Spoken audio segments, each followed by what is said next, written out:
Good morning, students. Today we are going to study deep cervical fascia.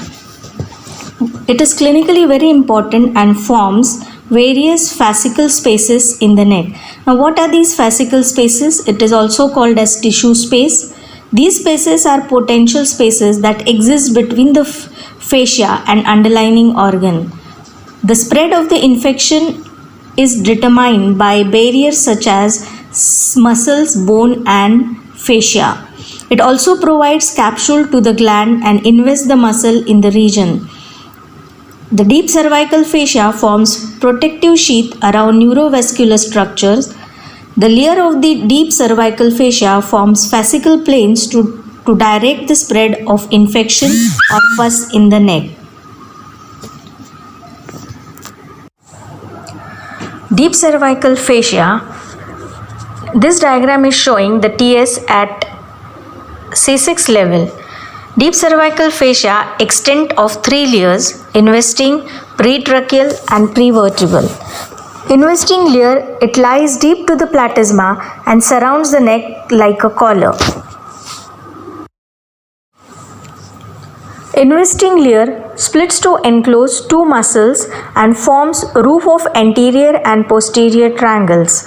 Now, which are the two muscles which are enclosed by the investing layers?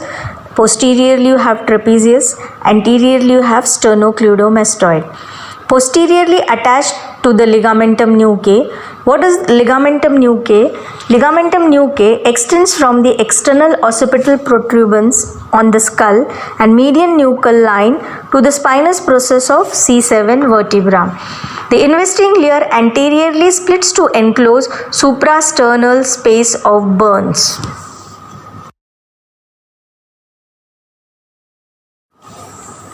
Now we'll see the pretracheal layer of deep cervical fascia. Now this pretracheal layer encloses the thyroid gland and forms the anterior wall of carotid sheath. It also gives a band posteriorly to the cricoid cartilage, that is the ligament of Berry, which connects the thyroid to the cricoid cartilage. The prevertebral layer of deep cervical fascia. The prevertebral layer covers muscles of floor of posterior triangle and the prevertebral muscles. The prevertebral layer forms the posterior wall of the carotid sheath. Now, what is the prevertebral muscles and where they are located? They are located between the prevertebral fascia and the vertebral column. Now, what are the muscles? Longus capitis, longus colli, rectus capitis anterior, rectus capitis lateralis muscle.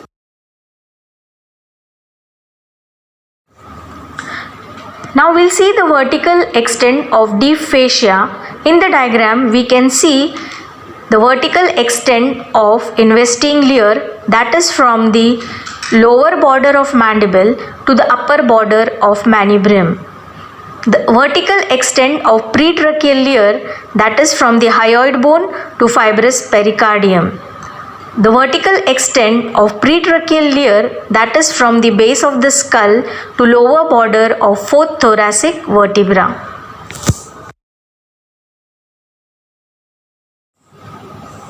In the lower region of neck, the investing layer splits to enclose two spaces, that is the suprasternal space and the supraclavicular space.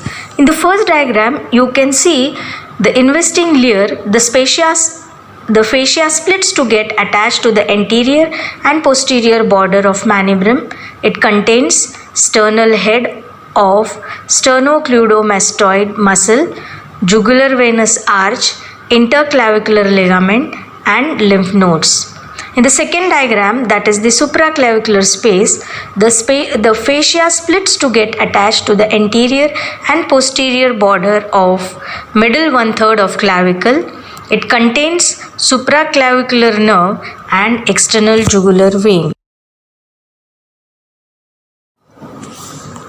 In the upper part of the neck, the investing layer splits to enclose two glands, that is the submandibular gland and the parotid gland. So in the first diagram, you can see the submandibular gland, how the investing layer, that is the superficial layer, is attached to the lower border of the mandible and the deeper layer to the mylohyoid line. In the second diagram, you can see the parotid gland, the superficial fascia, thick paratidomesenteric fascia attached above to the zygomatic process. The deeper layer thickens to form stylomandibular ligament, which extends from angle of mandible to styloid process and separates two glands.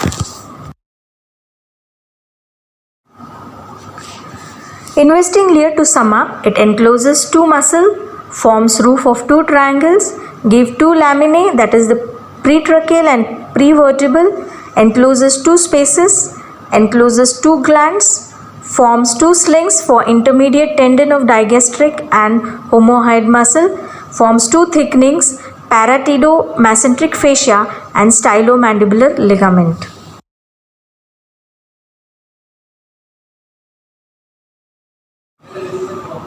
We have completed the vertical extent of investing layer of deep cervical fascia. Now we'll learn the vertical extent of pretracheal fascia. Now in this diagram, we'll see the attachments of pretracheal fascia from above downwards. So you can see in the diagram the hyoid bone, the thyroid cartilage, the cricoid cartilage. Now the prevertical fascia splits to enclose thyroid gland. It enters the mediastinum and fuses with the fibrous pericardium. The features are: forms the fall capsule of thyroid gland, its attachment to cricoid cartilage and thyroid gland makes a swelling, move with deglutition. It is an important clinical sign. It is continuous space from neck to mediastinum, so no infection from neck can spread to mediastinum. We have completed with vertical extents of pretracheal fascia. Now we will study vertical extent of prevertebral fascia. The prevertebral fascia, above it is attached to the base of the skull, below it is attached to the lower border of the fourth thoracic vertebra. The features are: forms posterior wall of retropharyngeal space and carotid sheath. It also forms the floor of posterior triangle and is continuous with the axillary sheath along the brachial plexus, so infection from posterior triangle can spread to axilla. Now we are going to study carotid sheath. It extends from the base of the skull to the origin of common carotid artery. In the second diagram, you can see how the carotid sheath is formed. So anteriorly, it is formed by the pretracheal fascia and it is related to ansa cervicalis and sternocleidomastoid. Now what is ansa cervicalis? Is a loop of nerves which are formed for the first three cervical nerve, that is C1 to C3. Now posteriorly, the carotid sheath that is formed by prevertebral fascia and it is related to the sympathetic trunk. Now in the first diagram, you can see the content of carotid sheath. The contents are common and internal carotid artery, internal jugular vein and the vagus nerve.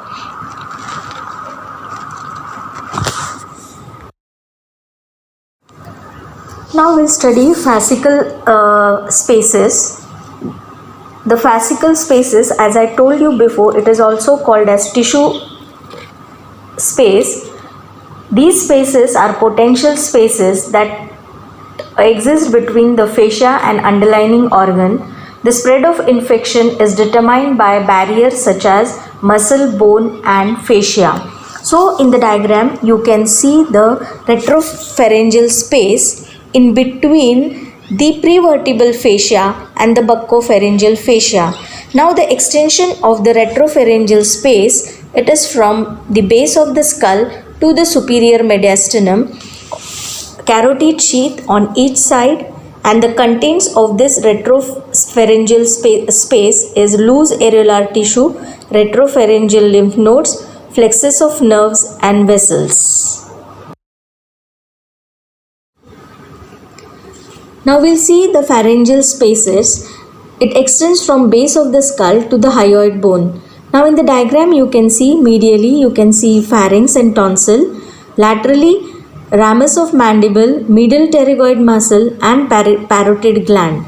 Posteriorly you can see the carotid sheath, styloid process and its muscles. Now contained of this lateral pharyngeal space are maxillary nerve and vessel and connective tissue. Now clinical importance: acute retropharyngeal abscess due to suppuration of lymph node can extend into superior mediastinum. In chronic retropharyngeal abscess due to caries spine behind prevertebral fascia can extend into axilla and axillary sheath. The lateral pharyngeal space infection can occur from palatine tonsil, inferior alveolar teeth, submandibular and parotid glands. Thank you.